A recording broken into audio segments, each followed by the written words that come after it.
नमस्कार, मैं हूं धीरज शर्मा और आप कलम इंडिया न्यूज देख रहे हैं। बिहार विधानमंडल बजट सत्र का चौथा दिन है।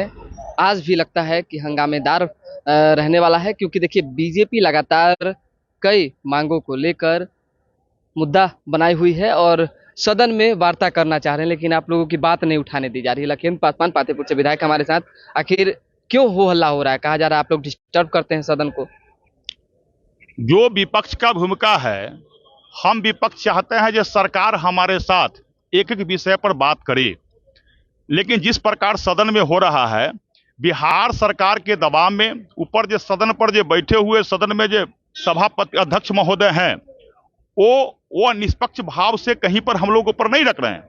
बिहार सरकार के दबाव में विपक्ष के बातों को अवहेलना किया जा रहा है, विपक्ष के माइक को बंद कर दिया जाता है, विपक्ष की तरफ जो कैमरा लगा हुआ था उसको हटा दिया जाता है।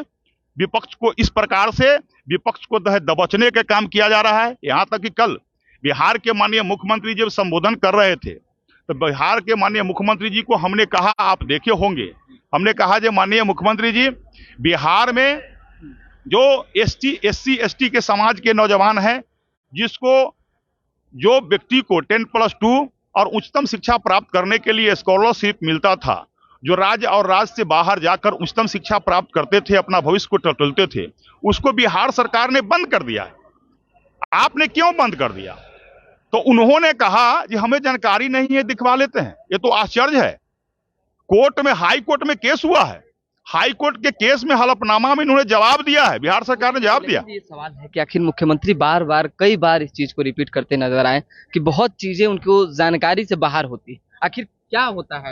अब तो ये तो मान ही का चल रहा है ना, जो बिहार को मुख्यमंत्री जी अब नहीं चला रहे हैं।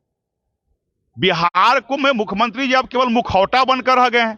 तो जो मुखौटा होगा बिहार, तो उसको कुछ जानकारी नहीं होगा। ये तो मुख्यमंत्री स्वयं साबित कर रहे हैं। यह मुख्यमंत्री जी अपने स्वयं कर रहे हैं जो हमको जानकारी नहीं है। इसका मतलब बिहार में इनके कुछ नहीं चला रहा है, इनको कुछ चलती नहीं है। कल तेज प्रताप यादव ने बयान दिया कि आप लोग सदन में गुंडाई करते हैं, कुर्सी टेबल उठा ले रहे हैं। तेज प्रताप यादव जी को सदन में अगर ये शब्द का इस्तेमाल करते हैं, वही तेज प्रताप यादव है ना, जो पिछले सदन में उन्होंने विधानसभा का अध्यक्ष का जो चेयर है उसको भी रौंदने का काम किया था, कुर्सी टेबल तोड़ने का काम किया था।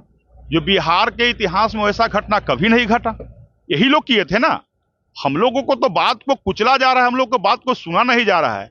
तो हम तो विपक्ष की भूमिका सकारात्मक ढंग से निभा रहे हैं विधानसभा के अंदर। महबूब आलम भी पूरा गुस्साए हुए आप लोगों पर। महबूब आलम जिस प्रकार से अमर्यादित भाषा का इस्तेमाल किया, भारतीय जनता पार्टी के लोगों के विषय में जिस प्रकार उन्होंने अमर्यादित भाषा का इस्तेमाल किया, और अमर्यादित भाषा के इस्तेमाल करने के बाद जिस समय भाजपा के लोगों को गाली दे रहे थे सदन में, वो दलाल तक कह रहे थे। उस समय जो विधानसभा का अध्यक्ष हैं, उन्होंने कहा कि महबूब आलम जी आपको धन्यवाद, आपने बढ़िया भाषण दिया है। ये तो आश्चर्य है कि सदन में कोई किसी को गाली दे और जो विधानसभा का अध्यक्ष है उनको चाबसी दे। ये तो प्रथम घटना हो रहा है। तो सदन का मर्यादा अमर्यादित हो रहा है। उसी का प्रतिकार में आखिर महबूब आलम जिस पार्टी से आते हैं, कम्युनिस्ट विचारधारा के लोग हैं, कम्युनिस्ट से आते हैं, वो हमारे भारतीय जनता पार्टी को इतिहास दिखा रहे थे। मैं पूछता हूं, जो 1962 के जो चाइना भारत का युद्ध हुआ था, उस समय महबूब आलम कहां थे? महबूब आलम उस समय चाइना का दलाली कर रहे थे। जिस पार्टी से आते हैं वो आदर्श मांगते हैं मार्क्स और लेनिन का। वह मार्क्स और लेनिन की औलाद है, वो मोहम्मद अली जिन्ना का औलाद है। वो भारत में भारतीय युद्ध, भारत और चीन के युद्ध के समय चीन को दलाली करते थे। उस समय भारतीय सेना को दबोचने का काम कर रहे थे। लेकिन भारतीय जनता पार्टी के जो लोग हैं, हम लोग जो है सावरकर को भी अपना आदर्श मानते हैं, हम लोग बाबा डॉक्टर भीमराव अंबेडकर जी को अपना आदर्श मानते हैं, हम लोग खुदीराम बोस और वीर भगत सिंह को आदर्श मानते हैं, हम पंडित दीनदयाल उपाध्याय और डॉक्टर श्यामा प्रसाद मुखर्जी को आदर्श मानते हैं। लेकिन किसी विदेशी हुकूमत को, किसी विदेशी आदर्श को अपना आदर्श कभी नहीं मानते हैं। हम मार्क्स और लेनिन को आदर्श कभी नहीं मान सकते हैं। लेकिन आरजेडी की तरफ से भाई वीरेंद्र भी तो कह रहे हैं कि गोडसेवादी हैं, गोडसे के औलाद हैं। इस तरह के औलाद शब्द का परिवार के ऊपर टिप्पणी करने वाले आरजेडी के लोग, जहां से आरजेडी की उत्पत्ति हुई है, वह लालू प्रसाद यादव जी जब जहां पर जो मवेशी तक का चारा खा जाते हैं, वैसे भाई वीरेंद्र जी को बातों को क्या लेना। भाई वीरेंद्र जी तो ऐसी एक मजाक है। और जो भाई वीरेंद्र जी को से भारतीय जनता पार्टी अपना आदर्श ना सीखेगी। भारतीय जनता पार्टी का एक एक कार्यकर्ता जो होता है वो राष्ट्रवादी होता है। राष्ट्रीयता का भावना उसके रग रग में, उसके कण कण में बसा रहता है। वाले रोजगार को लेकर तैयारी चल रही है, तेजस्वी प्रसाद यादव लगता है अपना वादा पूरा कर पाएंगे।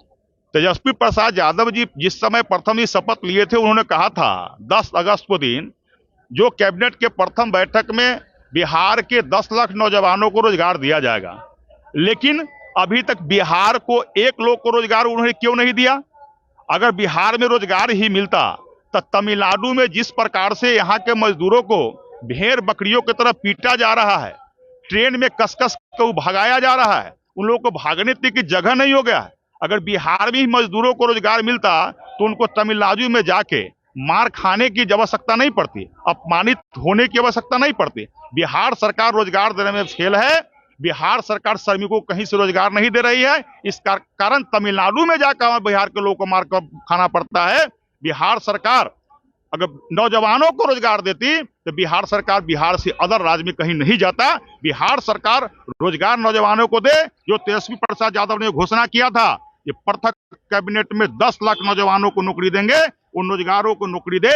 आज सदन के माध्यम से हम लोग सवाल करेंगे। बिल्कुल, देखिए लखीमपुर पासवान है, सदन से सड़क तक हंगामे करने की बात कर रहे हैं और कह रहे हैं कि तेजस्वी प्रसाद यादव अपना वादा न भूलें, युवाओं को रोजगार दें। तो दोबारा भी जुड़ेंगे, फिलहाल अभी के लिए देते हैं इजाजत। हमारे साथ बने रहें, देखते रहें कलम इंडिया न्यूज। अब तक आपने हमारे चैनल को लाइक नहीं किया तो लाइक कर लें, सब्सक्राइब कर लें, शेयर करना ना भूलें। बहुत बहुत धन्यवाद। परफेक्शन IAS, UPSE और BPSC फाउंडेशन क्लासेस के लिए समर्पित संस्थान। यहाँ आपको UPSE selected and interview appeared faculties द्वारा गाइड किया जाता है। Separate batches for Hindi and English medium. 65वीं और 64वीं BPSC एग्जाम में 69 और 107 रिजल्ट्स एवं 66वीं BPSC एग्जाम में 131 रिजल्ट्स हासिल किया है परफेक्शन IAS टीम ने। परफेक्शन IAS, कुमार टार, बोरिंग रोड, पटना।